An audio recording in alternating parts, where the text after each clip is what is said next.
Assalamualaikum warahmatullahi wabarakatuh. Alhamdulillah, salatu wassalamu ala rasulillah. Puji syukur kepada Allah, sallallahu alaihi wasallam buat Rasulullah. Pada kesempatan yang berbahagia ini saya mau share materi seminar program studi PHI yang kebetulan saya ditunjuk sebagai narasumber tentang penguatan peran dan fungsi orang tua dalam mendidik anak, dan saya mengambil judul karakteristik pendidikan Islam, yang dalam hal ini saya format menjadi orang tua berkarakter menghasilkan anak berkarakter. Ada 4 hal yang saya bahas di sini. Yang pertama, apa niat dan tujuan orang tua mendidik anak dalam perspektif pendidikan Islam.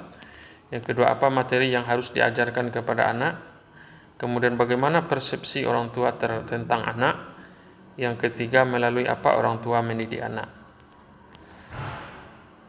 Bahasan ini saya awali bahwa pertama, anak yang saleh merupakan investasi yang berharga bagi orang tua. Yang kedua, tidak ada sekolah menjadi orang tua. Maka orang tua harus banyak belajar dimanapun dengan cara apapun.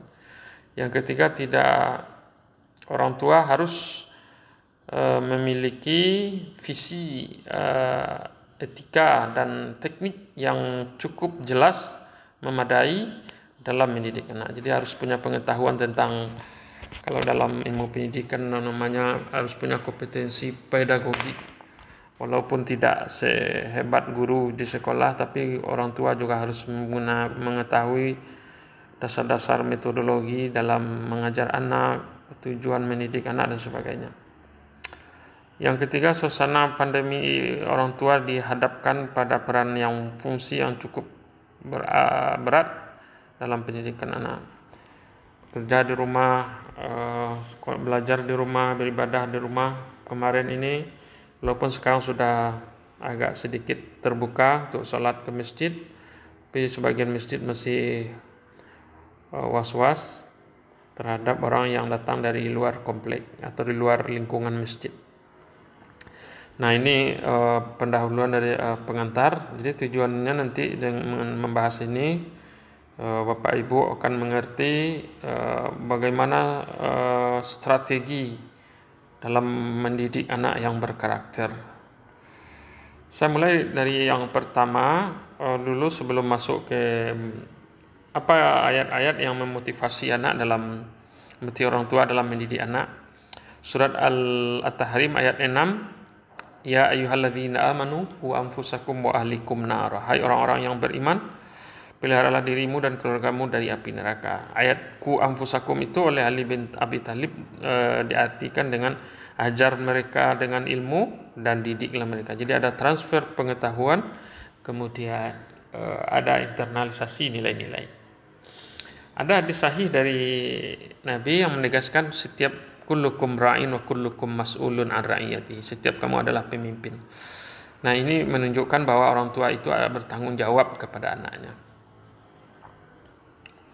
Kemudian setiap anak yang lahir, kullu mauludin yuladu 'alal fitrah fa abawahu yuhawidani aw yunasirani aw yumajjisani. Ada yang populer kita dengar, anak itu pada dasarnya lahir di atas fitrah tauhid, fitrah pengetahuan, fitrah agama dan sebagainya. Kemudian yang hadis lain, nah kemudian apa kata hadis Nabi itu? Maka kedua orang tuanya lah yang menjadikannya ia beragama Yahudi, Nasrani dan Majusi, seperti binatang pemeliharaan yang melahirkan anaknya. Apakah engkau melihatnya ada yang putus, artinya ada yang cacat, artinya anak yang lahir itu tidak cacat, tidak apa. Jadi dia adalah fitrah, orang tuanya lah yang mencelakakannya. Ada lagi hadis yang sering juga disampaikan oleh para ulama, tapi hadis ini ada pendapat yang mengatakan hadisnya dhaif, tapi tidak apa, untuk motivasi, didiklah anakmu 3 hal: kecintaan kepada Nabi, kecintaan kepada keluarga, dan membaca Al-Quran. Baik, Ini pendapat Umar bin Abdul Khattab, tanggung jawab juga ini. Didiklah anakmu, sesungguhnya engkau bertanggung jawab atas anakmu apa yang telah engkau didik, apa yang telah engkau ajari. Di apa yang kita lakukan, kita bertanggung jawab kepada anak kita.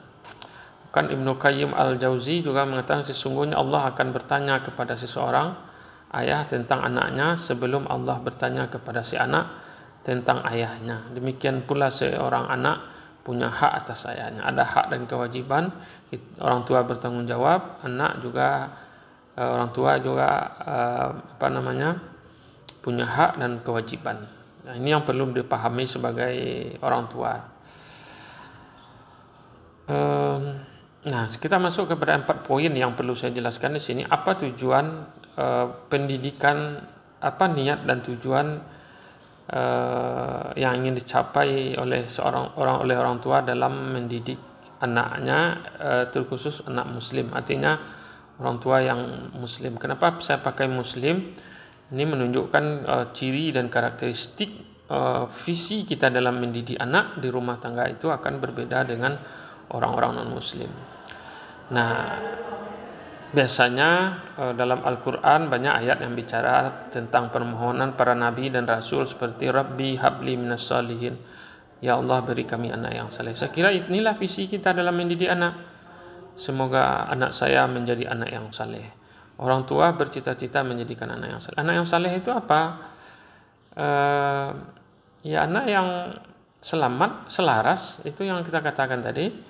Tujuan pendidikan anak dalam rumah tangga adalah mencapai keselarasan dan kesempurnaan hidup anak di dunia dan akhirat. Itu yang saleh itu. Ada keselarasan, keseimbangan antara hidup dunia. Nah, niat harus ikhlas dalam mendidik anak. Nah, ini yang perlu digarisbawahi. Jadi ada juga orang tua yang mendidik anak itu seperti memperlakukan karyawan. Dihitung semua pengeluarannya, berapa biaya anak dan sebagainya. Ini saya kira tidak etis dalam pendidikan Islam. Justru orang tua itu tidak berharap apa dari anak. Jangan berharap anak jadi seseorang lalu dia akan membalas budi kepada kita. Itu tidak ikhlas kita. Biarkan saja anak itu tumbuh berkembang. Yang penting dia selamat dunia dan akhirat. Yang kedua adalah sesuai dengan tujuan dan risalah Islam. Visi dalam mendidik anak itu atau misinya atau tujuannya, sasarannya adalah sejalankan dengan tujuan pernikahan kita dalam Islam, tujuan hidup ke dalam Islam. Ini harus selaras ini. Apa tujuan orang hidup dalam Islam? Rabbana atina fid dunya hasanah wa fil akhirati hasanah.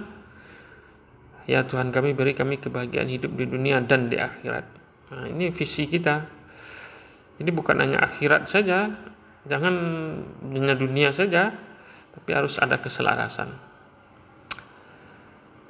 Dalam pernikahan juga kita ada visi itu. Kenapa orang menikah? Apa tujuan dia menikah? Menikah dalam Islam itu kan mencari ketenangan.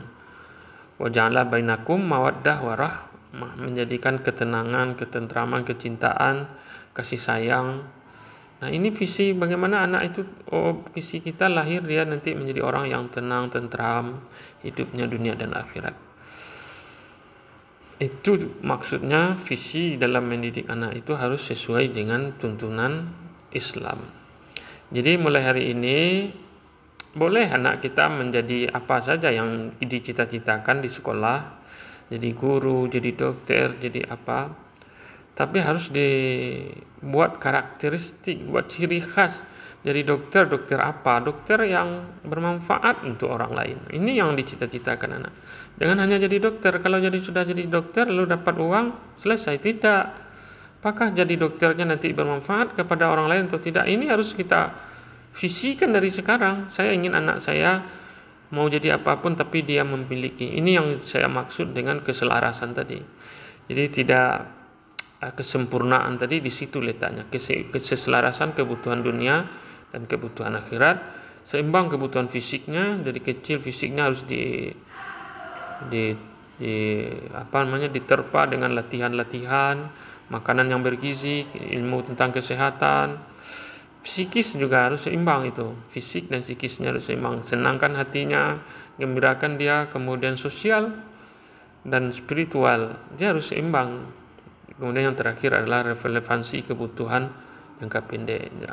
Jadi jangan hanya mengejar bercita-cita anak itu untuk tujuan-tujuan jangka pendek saja. Anak bisa ini, bisa itu, melakukan ini, tapi jangka panjangnya apa? Anak itu selamat dunia dan akhirat. Saya kira itu saja dulu dalam konteks pendidikan Islam. Apa visi, apa tujuan kita mendidik anak dalam Islam sehingga kita memiliki karakteristik ciri yang berbeda dengan orang-orang non-Islam. Demikian, terima kasih. Nanti kita akan lanjutkan video kedua. Kalau sudah ada visinya, apa materi yang harus diberikan. Syukran. Assalamualaikum.